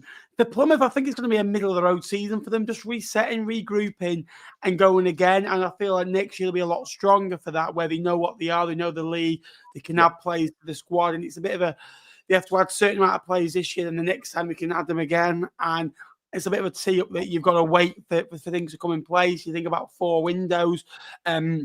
Is important. Peterborough last one back-to-back games against Cambridge and Charlton, the 2 C's. But no goalkeeping in League One this year. As many saves as Luca Ashby Hammond. He's made a lot of saves, 33. We conceded 18 goals as well. So you're going to be peppered, and conceded 1-3, which isn't too bad that he's being phased. But it's eventually you're going to concede shots. You'll concede goals. Peterborough, look, we gave him crap. We gave him a bit of abuse, didn't we? And the 4 out of 1-0 victory yesterday, and they could have had more. They could have conceded, but they stuck the gap out and got 3 points. And there's still 85 people with us as well. So if you could keep liking, get us on our way to 100 likes and subscribe. We're now 156 now away from 18,000 subscribers. So if you could just press subscribe. Free to do so. It helps me out a lot and keeps the channel ticking along nicely. Reading to Leyton Orient. Well, first winning 6 for Reading against Leyton Orient. Reading have netted 6 of their 9 League One goals this year from outside the penalty area, the most in League One. Jack Marriott with back-to-back goals. He loves a goal in September against Leyton Orient in a victory. 2 years ago, he did the same for Fleetwood, but we got relegated that year. Mate, Tommy Simpkin basically just... Yeah, you know, our baby has crawled towards. Well, I'm not being funny. Jack Marriott's 2 goals have been gifts so far. Murphy Cooper last week wasn't no better.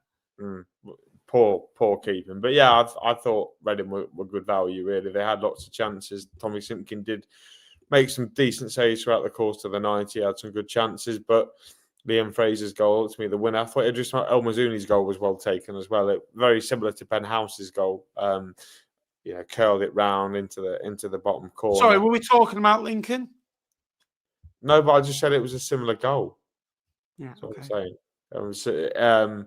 But yeah, I think like Parmex says there, it was it was really Omar Beckles going off that derailed Leyton Orient's afternoon. It's a real shame for him because he's a real reliable player for them, a big presence in that back. He talks a lot. He's a communicator, and to be missing him, certainly for a game away at Reading where you need everyone on top metal, not medal. You needed him, so yeah, it's a shame for Orient, but a good win for Reading.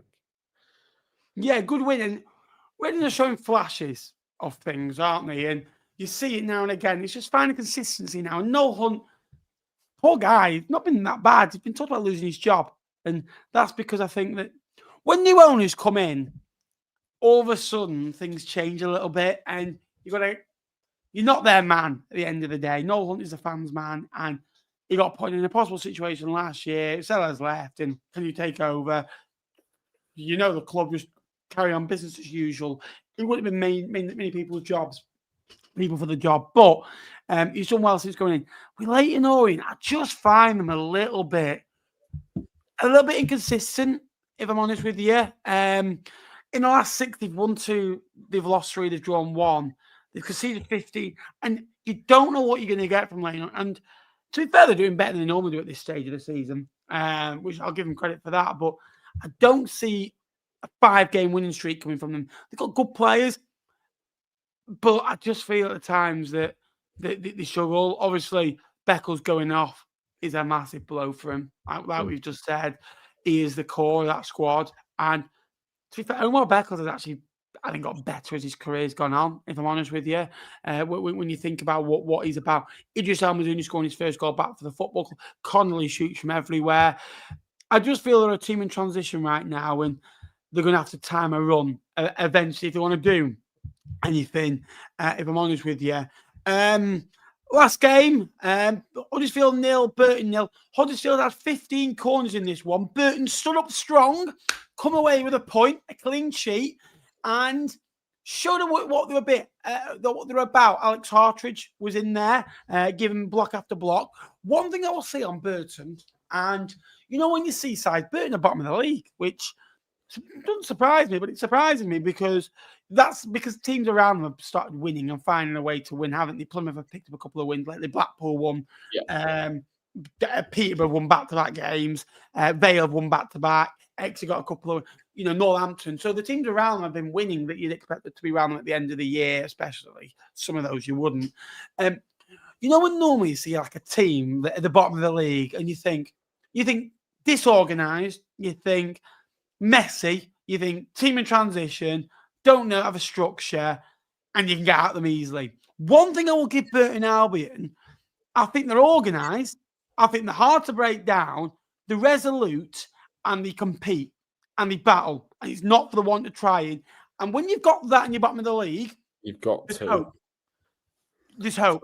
For me, they've got to be that. You've got to be, Jake. Don't get me wrong. No, not because that, but because they are so toothless at the other end that if you're not at the very minimum defensively sound in your structure, which they were yesterday, give them credit, with a little bit of fortune. I watched the extended highlights back.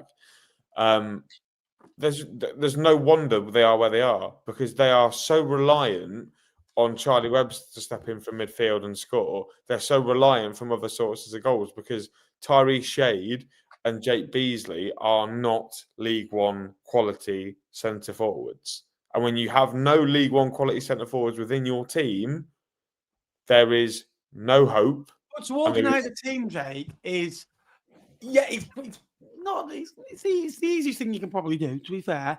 And I agree with you. My issue with them attacking wise, all their best chances come from outside the box or a quick cross into the box and it's a flash. And you feel that Burton might make one good chance in a game and they've got to take it and win 1-0. They are difficult to break down. It's a good point for them. I just don't see them going to get 3 points. I don't see them shining. I don't see creative. I don't see a spark. And I think Gary Bowyer will keep them compact and hard to beat. And that's what he's about. They've only conceded 10 goals, which only 6 teams have conceded fewer goals in them. I know they played less games. They've only scored 5. I'd look at that thing and you think that, can you see that side scoring more than 35 goals at this moment? Another 30 goals? No, I struggle to see them. It's going to have to be a corner, Alex Archridge job 1-0, or Charlie Webster from outside the box. Yeah, look, we're not trying to discredit them, but the two forwards last year, and Burrell and Budvarsson, they worked so well together. Like, one of the best front twos in the league, I'll say that. For the second half of the season, they certainly were. For me, Beasley doesn't have the same aerial prowess as a young Dali Budvarsson. He doesn't have that now. So he doesn't, and that's maybe because he hasn't got a huge amount of games under his belt. But that, like Dave says there, it's that Burrell replacement. It's Tyrese Shade, and Tavares. They're both trying to do that job. Neither of them are quite at that level. And I get it. They bought both players at the start of their. Certainly Tyrese Shade at the start of their trajectory curve, and I understand that it's maybe a little bit early, but bring someone else in that's maybe experienced. Free agent? Can you bring a free agent? Well, yeah, but maybe bring someone in that's maybe used to running off the shoulder, that's maybe done it before, maybe at League One level, maybe at the Championship, maybe someone that's slightly older. But yeah, I thought they had half chances in that first half. There were a couple. Jake Beasley flashes one wide. I wouldn't say there's any gilt-edged chances. Lee Nichols makes a good save from Shade, but again, that's not a proper he's got a score moment. Whereas Huddersfield, on the other hand, Ben, had maybe 2 or 3 where I thought, how have they not scored? Joe Lowe's got the biggest one of the game. You've seen it where he's just headed, where he's literally about half a yard out, and somehow he heads it over the bar. So Carrick Fosu for Burton, by the way, would be maybe. But when you go to a place like that, you've got to be fortunate. You've got to carry your luck, haven't you? When you go to a big ground like Huddersfield, and Burton did have that yesterday. They credit to them. They defended really well. Brad Collins made a couple of good saves. Huddersfield perhaps weren't at 100%, which isn't Burton's fault. But yeah, I think it's a good point for Burton. Huddersfield will be disappointed. They naturally, a game against Burton at home, they want to win that. And you thought there was a bit of a spanking coming. I think if Huddersfield had taken the chances, I think we would have maybe got closer to your predicted scoreline. But yeah, I think Burton definitely walk away the happier of the two teams from Saturday afternoon. Yeah, for Huddersfield, I just feel like, I don't know with them. I feel like sort of flashy team, maybe being held back a little bit. I just feel that there's a lot of pressure on them, and I feel they do things because they are better than the opposition most of the time. And I just feel that they'll huff, they'll puff, and they'll blow your house down now and again. And they have to be the dominating ones. And there's so many players that they're carrying in that side that have good careers and pedigree in there. But it may be big egos in there. And it's just like they're just fucking plays together. And when you've got a good side full of good players and you don't have a settled 11, I feel like they're not together right now. I feel like they've not got a cohesion unit right now. Some very good players in there. You know, Kasumu, Ledson, May, Taylor, Castledine, Alves all started yesterday. At the back, you've got, Lowe, Feeney, Sorensen, Ruskin. You've got good players in there, but I just don't feel that there's camaraderie, a team bond there, and I don't feel like they live and die for you. I look at Lincoln, and I don't want to say it without upsetting you, but there's like not a small club mentality where it's like all in. We are together. We win together, we lose. I feel for Luton. I feel with Huddersfield, it's very much like individuals and playing in a team. Whereas I look at Lincoln and I think that the individuals aren't as good, but they're a better cohesion unit as a team. Agreed. Yeah, good point. Need more of that. Plymouth at home next is a tough game for them. We got there an hour and a half. We got there. It depends what you can afford per month as well. It is tough, but I think that I think sometimes you are thinking, well, look how much you'll lose if you go down. Is he going to be the big problem? But yeah, we got there in an hour and a half. We did well in the end. Please keep liking. Please keep subscribing. Get your comments in. We're going to do a Q&A at the end, like last 5 minutes or so. Jake, predictions. Yes, Ben. Good week for you, mate. 9 points. Another good week for me. Another good week. Statement September, mate. I'm making statements now. 2 correct scores, Ben. Do you know which ones you got right? Definitely not Burton. I got the Stevenage score right. You didn't.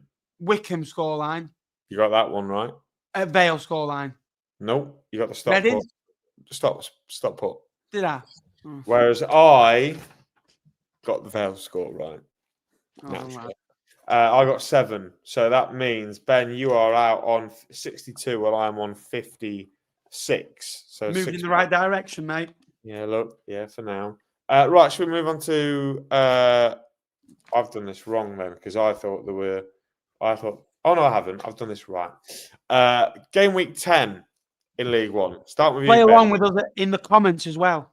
Early kickoff. 2 early kickoffs this week. First of which taking place in the capital city of London. Leyton Orient taking on Stevenage in the cream rises to the top derby. I'll let you go first. I always No. Good tactic, but you're A and I'm B.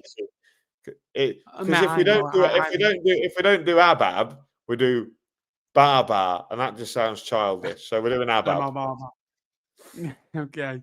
Leyton Orient play who? God, it's like talking to Jack Ward. Stevenage. 2-1 Orient. Wow. Please do it, Barney.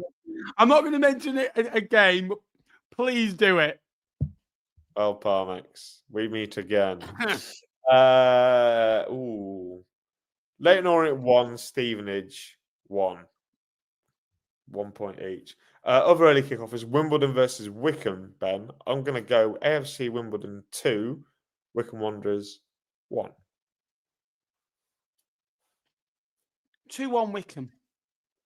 You're going the other way. Coming to you then, Ben, for those ticks against Cardiff City at the Brick Community Stadium. 1-0 Cardiff. He bounced back. I've got...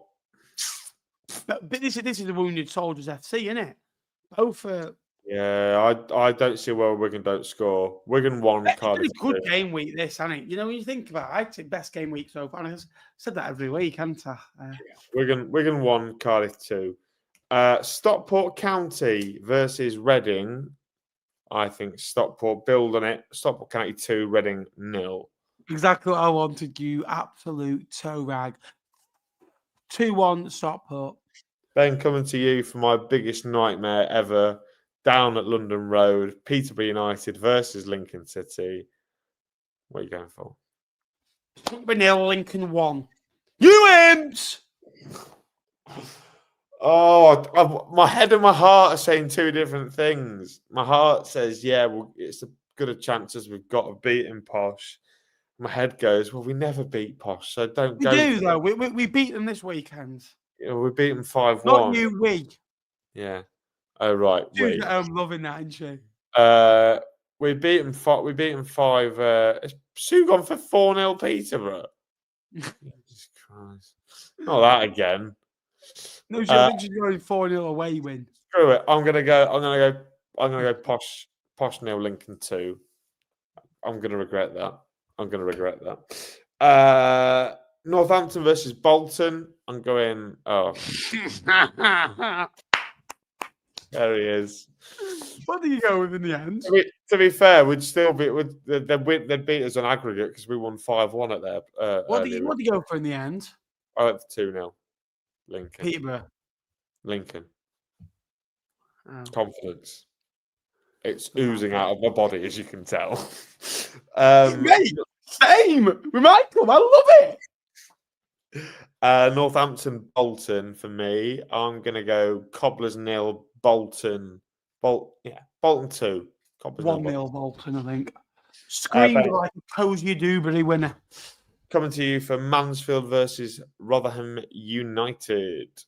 I know what I want. 2-1 Mansfield. Yep, and you just said it.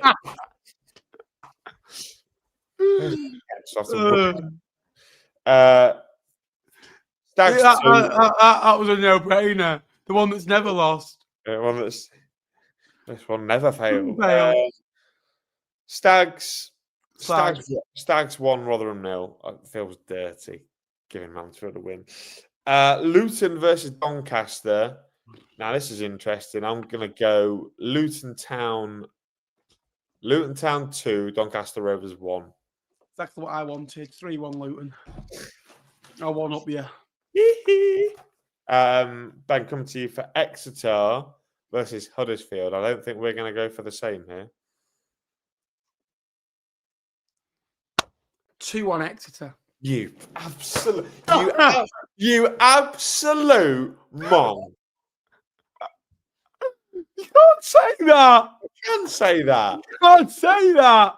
I did say that. No, mate. No, I want a broadcast degree. You can't say that. Right. Those are the thoughts of Jake Tong and not of me. I literally had that written down. You're not having it then. I'm going to throw a tantrum. All right, Sophie. Hang on. No, we need to do it. Oh, shit. I nearly found my chair then. We need to do it properly. Hang on. Thud. And there's all thumps. Thud. And then you go like this. Oh, man, China. Okay, I'll go Exeter 1, Huddersfield 0. Because I just see a Gary Colwell masterclass. Yeah. 25% of the ball, Yeah. 3 shots on target. Yeah. Burton Albion versus Plymouth Argyle. I'm going to go Brewers 1, Plymouth 1. Sod it. Burton 2, Plymouth 1. The Great Escape started early. Brave. Oh, and the Brewers. Brave to assume they can get 2 shots on target. Really, they're getting Plymouth's off. Bradford versus Blackpool. I don't know. This is. I've got a feeling about this. I don't want to bet against. I don't want against. I know what you're going to do. You're going to back a Blackpool win. I know. I'm confident of that. I'm confident. Bradford 1, Blackpool 1. Bradford 2, Blackpool 1. Fair. I've changed my mind last minute. I was thinking 1-0 Blackpool, but then I thought I could see a kick-off. Blackpool, they get a good moment. They'll be back down to it. Ben, coming to you then. Barnsley versus Port Vale at Oakwell. Dare we remind the Vale fans what happened last time?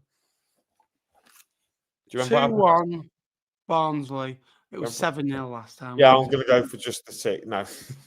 I'm going to go Barnsley 2, Vale 0. No, you can't. We can never flag off teams because we've got an agenda. I bet there a Northampton, an Exeter, a Rotherham, a Cardiff, a Lincoln, and a Blackpool agenda. Got more games. Got 2 more games. I know that. I am allowed to speak. It's Game week 11 because it's a Tuesday night and we're not there. Oh. Cardiff versus Burton. Ben, you can do that one first. 3-1 Cardiff. Good luck. 3-0 Cardiff for the second time in a row. And Blackpool versus Luton. I'm going to go Blackpool 0, Luton 1. Blackpool 2, Luton 1. Fair enough. And that will draw us to a conclusion for predictions for another week. That means we shut the book and put it on the table. The only book you've ever owned. Well, get any comments in last 5 minutes. Get them in down below. Can be about anything. Fleetwood, League 1, League 2. I fancy a moan about Fleetwood. If anyone wants to ask me that. League 2, League 1 questions. Get them in down below. Been a good show. Thank you for all your support on them. Why is Sue typing so like abbreviation? Yeah, why is she trying to do? Why is she trying to be like Sky Sports? You're being too official for us. Hang on. We can't moan at early kickoffs. I wanted to, and I thought, no, I can't moan, can I? Sold out last year, didn't I? I wonder how else sold out. Yeah, that was a nice 150 quid, wasn't it? Look who's back. Win a game. Here they are. Here he is. Oh, hello. Good to see you, Wardy, mate. Hope you're well. Keeping well. Ruining my fantasy. Work over there. Portsmouth's main fan. I was going to say he must be good. 80% of his videos from Portsmouth. And I get called the Portsmouth fan. I don't know, Warren, if you saw that I left a comment under your missus's TikTok earlier this week. I don't know if Ellen would have shared that with you. Yeah. Oh well. We need to do a T-Lop call. A T-Lop call, I reckon. A reunion. Just an half an hour call. I think we should do a reunion and just post it. Just sit on a Zoom for half an hour and just have a chat. Yeah, that'd be good. That. It's Tom's birthday today as well. So an happy birthday to Tom. You should say happy birthday to Mr. 4-0, shouldn't we? Yeah. She got accused of dating one of the Oxford players. To be fair, he does look a bit like Tyler Goodrum, doesn't he? But yeah. Tyler Goodrum, I'm reported to believe, is a lot taller than Wardy, so maybe not. Yeah, well, he's another great podcast. Thank you very much, Chris. Appreciate that as always. Which goal is the highest Sophie score rating? George Wickens, I bet. Do you want me to double check? Ashley Hammond. Top stats. George Wickens, surely. She's asking that. Yeah, but top players. Here we are. Average Sophie score rating. Let's have an half an hour call. Let's get Tom involved. A half an hour call. Just go on. I miss it. I want to talk to you boys about 40. I miss it. God, he's far down the list. Is George Wickens? I can't even follow. He's so far down. He's in Saxelby Chippy. Oh, it's a good chippy, that one. Total shots, big sounds good to me, mate. Who do you think is the highest average Sophie score rating across the entire league? Ashby Hammond. No. Will it be Stevenage keeper, or what's he called? Marshall? No, it's not a goalkeeper, it's a defender. Oh, I thought you meant goalkeepers. No. Nerthville? No, it's Max Conway. Oh, yeah, he's been quality, to be fair. Quality. Good player. Good player. I got the right. Oh, thank you so much for watching today. It's Lewis Wing. Apologies. It's Lewis Wing. I made a mistake. I was on a particular game week. No. But that means Sue is right. He is technically the highest rated goalkeeper, but he is 10th in the overall list. It's Wing, Norwood, Murray, McDonnell, Bailey Point, and Connell Taylor and Fitzwater are all above him. Well done. Thank you so much for watching today's live. Jake, thanks for joining me, mate. Thanks, mate. Looking forward to seeing getting the world champs turned over on Tuesday night. That's going to be fun. Hope everyone switches in and sees me crying on the telly. I know, we saw you cry. We saw you cry on the box. A big thank you to everyone that's tuning in tonight. It's comments as well. Big up to comments. Yeah, for the £1.99 donation. Appreciate your comments. And if you want to become a member, down below, the link's down there. Extra content. There's 50 odd videos on there now. We've been posting quite a bit on there. It's only £1.99 a month. Get down there for some bonus content. Thank you to just shy of 1,000 people tuning in live tonight. The biggest audience of the season so far. Must be Lincoln winning. Long may that continue. Thanks for watching. Until next time, I will see you later. Have a good week. There'll be some videos in the week. A couple of League One and a League Two video out this week. Until next time, I will see you later. Over and out. Oh, I thank you. You Imps. Go on the Imps.